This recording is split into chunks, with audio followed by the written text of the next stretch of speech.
Permaculture, just before I get right into the principles, the word comes from permanent agriculture and permanent culture.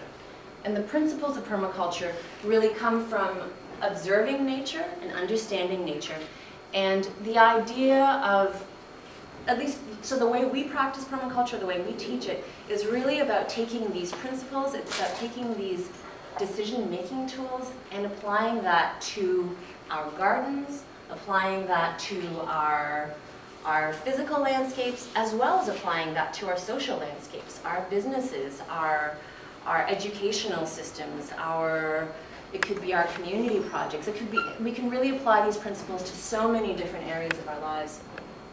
So this first principle is about working with nature.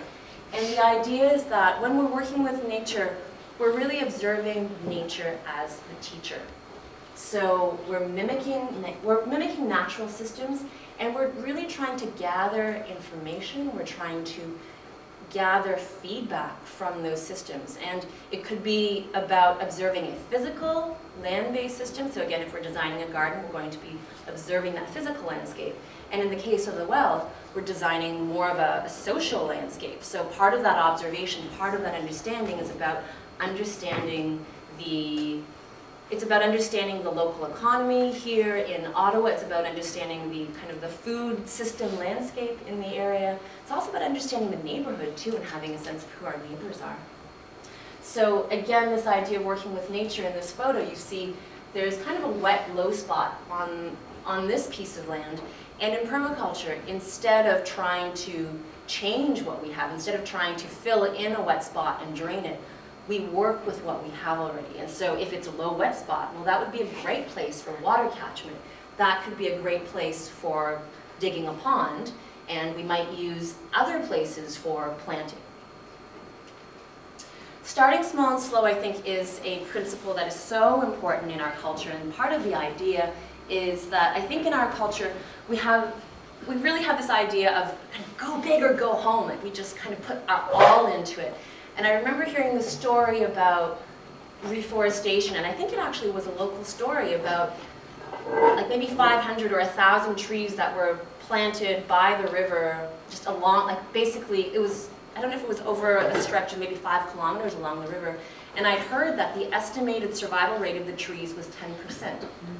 So the idea of start small and slow and work on a small scale intensive way is, so part of that principle can have us think a little bit differently in terms of how we might design a project like that. So instead of planting 500 trees and only having 50 survive, what if we only planted 50 trees and we took care of them really, really well? And if we didn't spread them out over 5 kilometers, but we focused them within maybe half a kilometer. And in this picture in particular, this is a tree that's on our piece of land, and we have planted a community of trees around it to support this one tree that we planted. So the idea is that instead of trying to spread ourselves really thin and then finding that, wow, we're going to have 90% loss, can we focus in a really intensive way and actually keep most of what we've invested and really learn from those successes? And the idea of starting small and slow, if we make mistakes or whatever turns out in a way that we're not really satisfied with, we're learning from smaller mistakes, so we haven't lost 90% of the trees or 90% of our investment. Multiple functions, so this principle is about the idea that anything in nature has multiple purposes. So whether it's a tree in the garden, or in permaculture we often use mulch in the garden. So mulch being something that helps to keep the moisture in the soil, helping to smother out weed seeds, helping to build soil, adding organic matter to the soil, creating habitat for insects, earthworms, and something, the chickens love the insects and the earthworms, and they love to dig and scratch through it. So the idea is that anything that we're going to invest our time, our energy, and our precious resources into gives us lots of products, lots of yield, lots of abundant outputs. And we'll see so many, I hope we'll see all of these principles coming through as we talk more about the well in particular. And I'll get to that after we get through all these principles. So redundancy is the idea of having backups, critical backups for critical services. And so especially in our environment, in our climate, having food in the winter is so essential. It's not like we can just go out and pick fruit off of the trees year round. And so having lots of redundant backups in our systems is really, really important, and we design with that in mind. Beneficial relationships. So the idea is that we're trying to create win-win situations, win-win relationships between the people, between the different parts of the system. So it could again be in the garden, or it could be again in a business situation. We're really trying to have those connections be useful, be productive, be mutually supportive, mutually enhancing.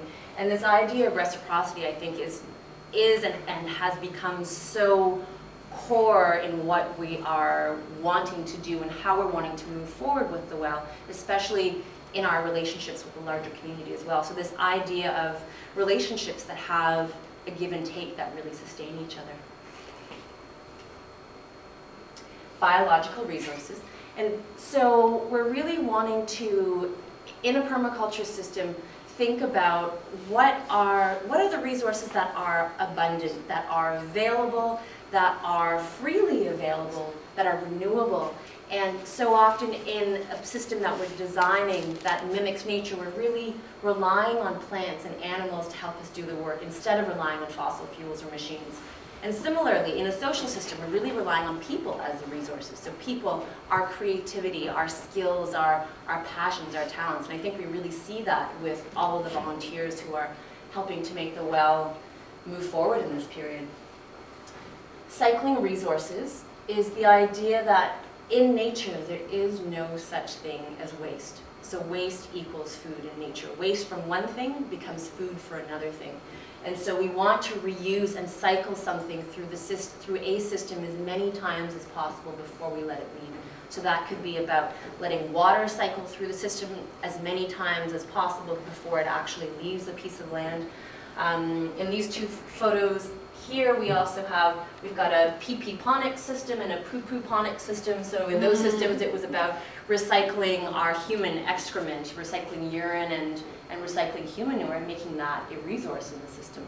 And we could also spend hours talking about that, and sometimes we do, so we're not going to do that tonight. But it's a juicy topic. A lot of people really like that topic. Diversity and edges. So the idea with diversity and edges is that we're really trying to cultivate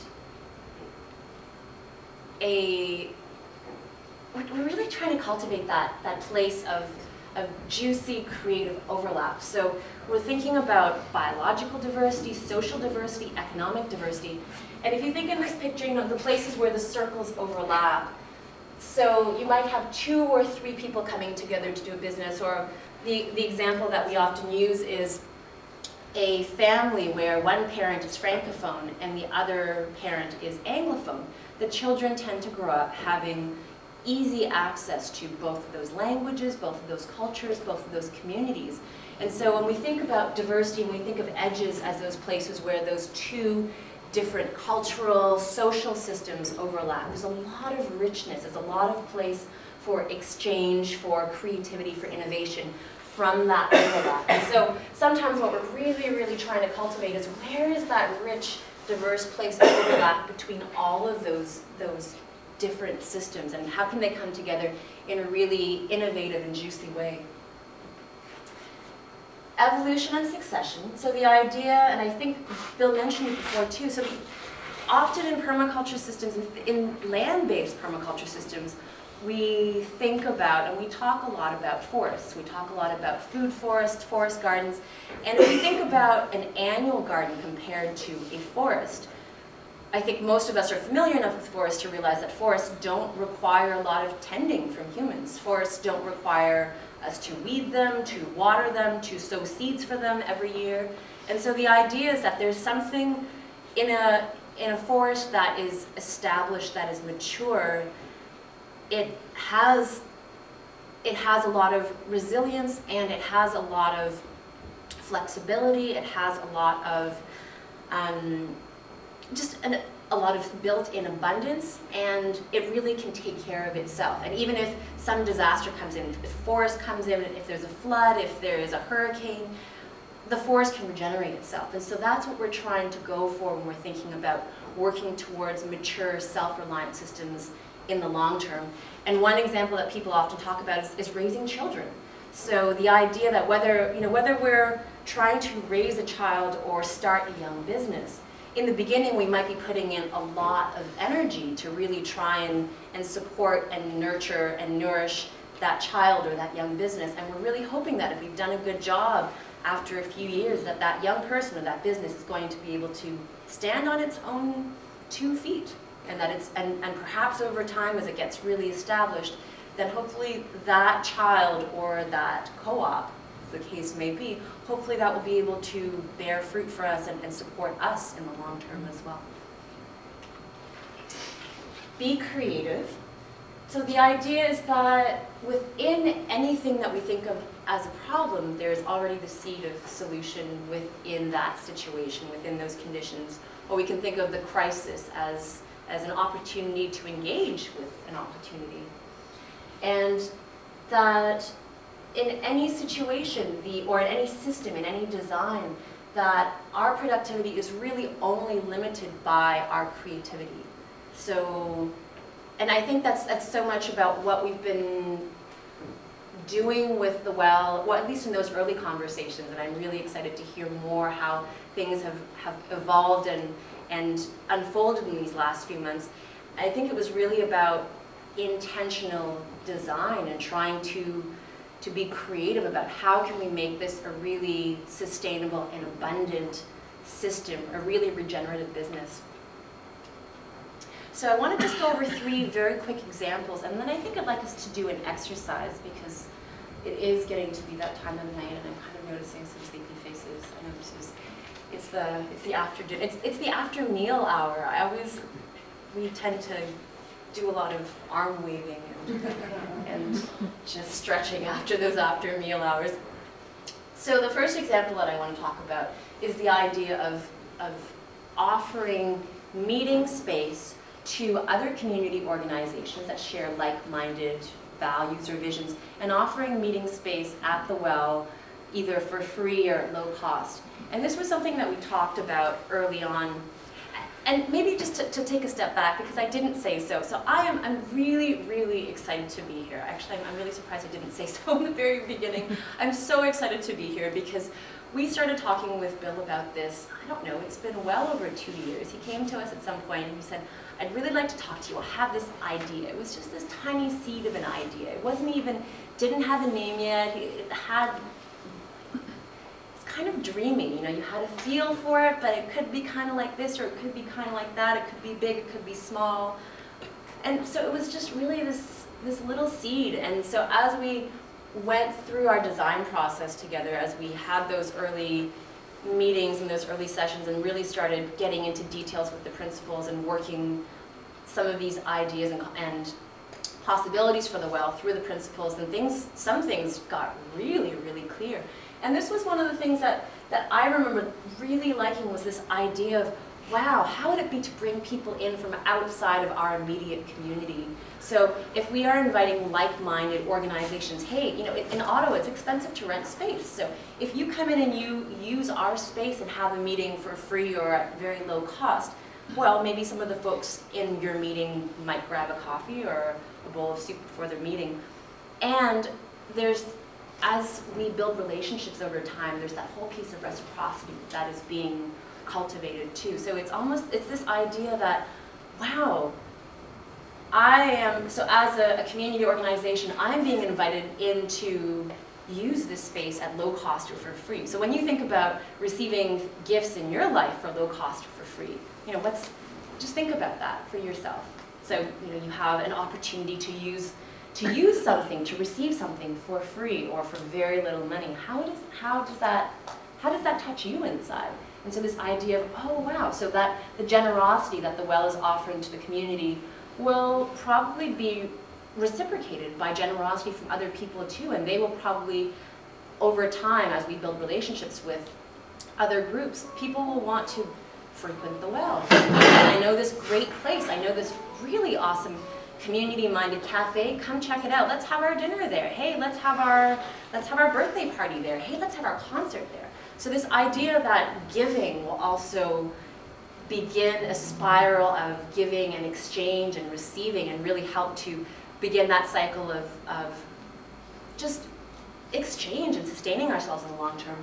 And then this piece of edges too, that by bringing people in from other organizations, we're also getting to reach out beyond the circles that we immediately have access to. So we get to kind of find new places of overlap that we, so as maybe the initial group of 5 or 10 or 15 people, our circles might have been limited, but by expanding it over time, so now I think the volunteer base is 50 or more, but even with that, going out further and further and inviting more people into the community, and every person that we add and invite in, they have access to another community too, so there's just more and more overlapping circles and opportunities for richness.